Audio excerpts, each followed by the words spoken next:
আসসালামু আলাইকুম, সবাই কেমন আছেন? আমি আলহামদুলিল্লাহ ভালো আছি। আজকে দেখাবো ফ্রাইড রাইস রেসিপি।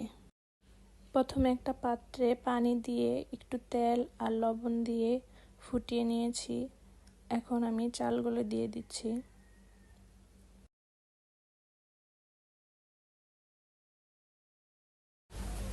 এখন চালগুলো 80% হয়ে গেছে, এখন উঠিয়ে নিব।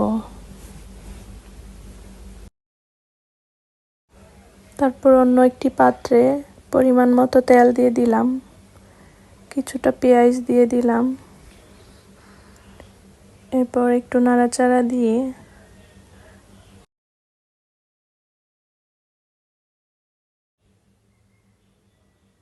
মুরগির মাংস দিয়ে দিলাম। মুরগির মাংস দিয়ে দিব।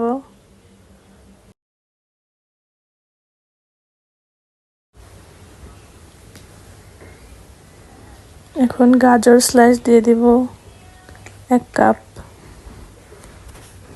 বরবটি দিয়ে দিব 1 কাপ। তারপর নাড়াচাড়া করব কিছুক্ষণ।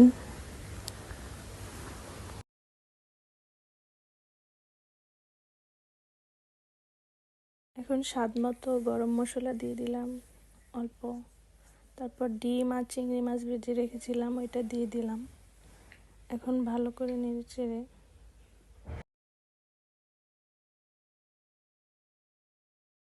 এখন রাইসটা দিয়ে দিলাম। এখন ভালো করে নেড়েচেড়ে মিক্সড করে নিব।